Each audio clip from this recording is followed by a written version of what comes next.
Hello everyone, welcome back to my channel. আশা করছি তোমরা সকলে ভালো রয়েছো। তো দেখো, আজকে কিন্তু আমি সকালবেলায় ব্লগটা শুরু করলাম। আসলে এই ভিডিওটা আমি করছি না, করছে অভি। আর আমি ঘুম থেকে উঠেছিলাম বলে বলছিলাম বন্ধ করো ভিডিওটা। তো যাই হোক, এরপর আমি এখানে একটা কুর্তি পরলাম, পরে চলে এসেছি সোজা ব্রেকফাস্ট বানাতে। বিকজ আমি একটু বাইরে বেরোবো, আমি আর অভি দুজনেই যাব। তো ব্রেকফাস্টে চটজলদি করে চা করছি, র চা, আর সঙ্গে কেক দিয়েই ব্রেকফাস্টটা আজকে সারবো। আজকে আবার অভির রয়েছে মিটিং অফিসে, তার জন্য ও 4টের সময় যাবে মিটিং অ্যাটেন্ড করতে। তো আজকে সেই জন্য অফিস যায়নি, ডাইরেক্ট মিটিংটা অ্যাটেন্ড করবে। তো রান্নার একটু তাড়াহুড়ো রয়েছে, বাইরে না বেরোলেই নয়, তাই জন্য একটু বাইরে বেরোতেই হবে। আর এখানে টিটি মিঠুদের সাথে একটুখানি খেলাধুলা করার পর এই যে দেখো অভি ওখানে চা খাচ্ছে আর টিভি দেখছে। তো এই কেকগুলোই খেয়েছিলাম। তো বাইরে থেকে চলে আসলাম আর একবারে স্নান ধান করেই রান্নাঘরে ঢুকলাম। রান্না তাড়াহুড়ো রয়েছে, কেননা অভি বেরোবে বললাম 4টের সময়, কিন্তু যেহেতু টাইমলি খায় তো তার জন্য আমাকে তাড়াতাড়ি করে রান্নাটা করতে হচ্ছে। তো ভাতটা বসিয়ে দিলাম, আর অভি আগের দিন বাজার থেকে মাছ এনেছিল, সেই মাছটাই ধুয়ে নিচ্ছি।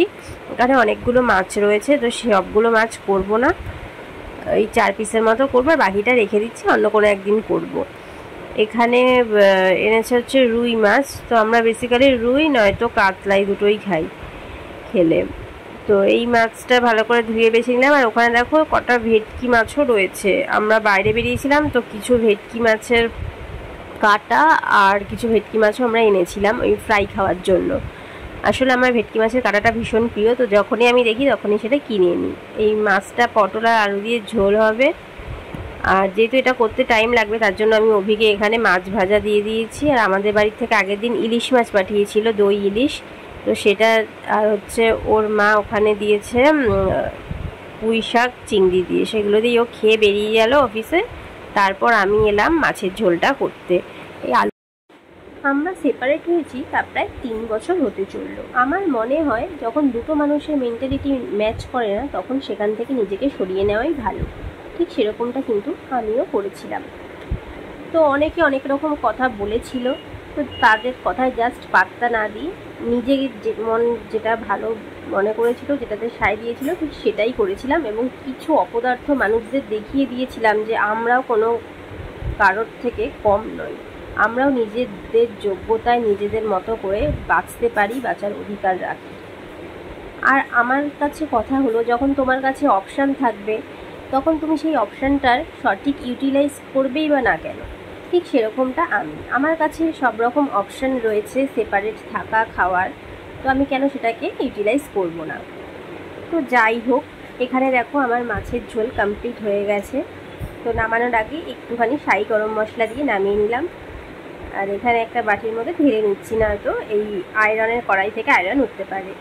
আর এখানে বিকেলবেলায় অভি চুরমুর নিয়ে চলে এসছে, আর রাতের ডিনারে চাউমিন হবে সেটাও নিয়ে চলে এসছে। তো যেহেতু শ্রাবণ মাস, আর শ্রাবণ মাসে কথাই আছে যে সবুজ চুরি করতে হয়, তো এগুলো আপনাকে করে নেব।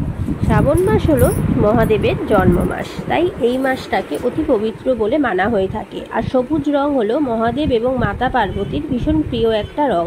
তাই এই মাসে এও স্ত্রীরা সবুজ চুড়ি পরে স্বামীর মঙ্গলের জন্য এবং মহাদেবকে তুষ্ট করার জন্য। আর এখানে দেখো অভি আমাকে চুরমুর খাইয়ে দিচ্ছে। চুরমুর খাওয়া শেষ করে আমি চলে এসেছি ফেস মাস্ক অ্যাপ্লাই করতে। তার আগে দেখো টিটু আয়না দেখে নাচানাচি শুরু করে দিয়েছে।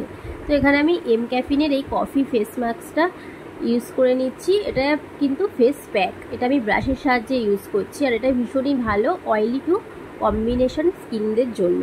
এরপর দেখো আমি ফেসটা ওয়াশ করে নিলাম 15 মিনিট রেখে। আর এখানে আমি মিনিশোর একটা ফেস সিরাম মাস্ক অ্যাপ্লাই করছি। যে কোনো ফেস প্যাক লাগানোর পর কিন্তু একটা সিরাম লাগানো উচিত ফেসে। তো এটাই আমি অ্যাপ্লাই করছি। এটা আমাকে আমার সিস্টার দিয়েছিল, আমার বোন। তো এটা অনেক দিন ছিল আমার অ্যাপ্লাই করা হচ্ছিল, তো আজকে অ্যাপ্লাই করলাম। আর টিটু তো আমাকে এখানে দেখে ভীষণ ভয় পেয়ে গেছে। তো ডিনারে চলে এলাম রাতের ডিনারটা বানানোর জন্য। এখানে আমি চাউমিন বানাবো আজকে। তো সেটাই আমি জলে ফুটিয়ে নিচ্ছি। চাউমিনের সাথে এই ক্লাসিক চাউমিনটার সাথে এই একটা ভাজা মশলার মতো দেয়, জানি না এটা কতটা ভালো বা কি, কোনো রকম ফ্লেভার বা স্মেল কিছুই পাই না। এটা দিয়েছিলাম, যেরকম খেতে লাগে চাউমিন সেরকমই লেগেছিল, এক্সট্রাঅর্ডিনারি কিছু লাগেনি। আর আমি এখানে সয়া সসটা ইউজ করিনি, টমেটো সস আর ওই রেড চিলি সসটা দিয়ে চাউমিনটা বানিয়েছিলাম। খেতে কিন্তু ভালোই হয়েছিল। তো ব্লগটা আজকে এখানেই রাখছি। ব্লগে নতুন মেম্বার হয়ে থাকলে কিন্তু সাবস্ক্রাইব করতে ভুলো না, আর ভিডিওটা ভালো লাগলে অবশ্যই লাইক করো।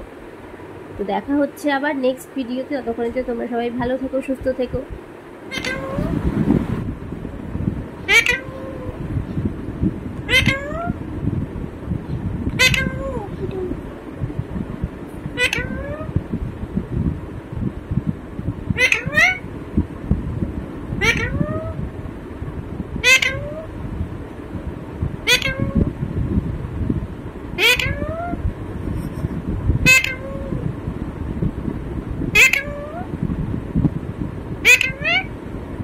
Today